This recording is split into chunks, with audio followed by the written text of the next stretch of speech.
Hi friend, మన ఇంట్లో టబ్బుల్లో కూడా కూరగాయలు మంచిగా గాయడానికి కారణం తెలుసా? ఇవన్నీ ఇవే. నేను ఇలాగా కొత్త కుండీలు స్టార్ట్ చేసేటప్పుడు ఏం చేస్తా అంటే దాని లోపల స్టార్టింగ్లో ఫస్ట్ గులకరాళ్ళు, తర్వాత ఇట్లాంటివి వేస్తా. గులకరాళ్ళు ఎందుకంటే నీళ్ళు ఈజీగా కిందికి వెళ్ళిపోవడానికి. ఇవి ఎందుకంటే దీనిలో కార్బన్ ఎక్కువ ఉంటుంది కదా, ఇవి ఎప్పుడు నీళ్ళని అబ్జర్వ్ చేసి ఉంచుతాయి. దానికని ఇలాంటివి.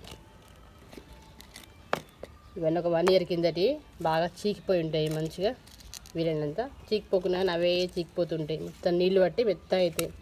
ఇలా పాడైపోయిన చీపిరి కూడా, ఇట్లాంటివి కూడా వీటిపైన వేస్తూ ఉంటా. ఇదంతా ప్లాస్టిక్ తీసేసి వేసేస్తా. ఇదంతా ఎక్కువ కార్బన్ కాకుండా కానీ దేనికైనా ఉపయోగపడుతుంది. లోపల నీళ్లు పట్టించడానికి, తర్వాత ఎరువు తయారీకి ఉపయోగపడుతుంది. ఇంకో ఇది కొత్తది అంటే పాతదే కానీ మళ్ళీ ఈ సంవత్సరం కొత్తగా వేసిన. ఇంకో దీన్ని ఏం చేసిండే ఆలుగడ్డ పెట్టిన. మరి ఆలుగడ్డలు రానితే ఎలుకలు బాగున్నాయి కదా, చూడండి.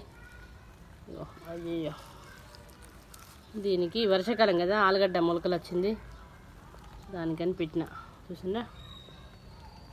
ఈ ఆలుగడ్డల్ని పెరగనిస్తాయాలేవో చూద్దాం. మన ఇంట్లో ఉన్న జీవరాశులు ఇవ్వండి. మొన్నటి పుదీనా చెట్టు, చిన్న వర్షం పడుతుంది, పుదీనా మొక్క చెట్టు కాదు. ఇవ్వండి, కొత్తగా వచ్చిన మామిడి పిలక, అది ఉండని. తర్వాత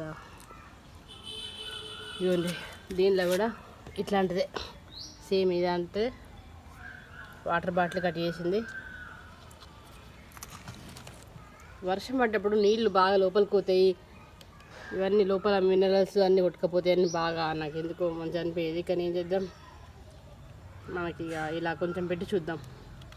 ఇలా మొక్క పెడితే వర్షం పడ్డప్పుడు ఇబ్బంది ఉండదు, నీళ్ళు ఎక్కువ కదా లోపలికి.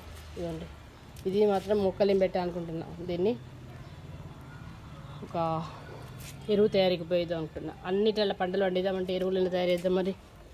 అందుకని ఈ టబ్బు మొత్తం ఎరువులు, వానపాములు వీలైతే పెంచుదాం.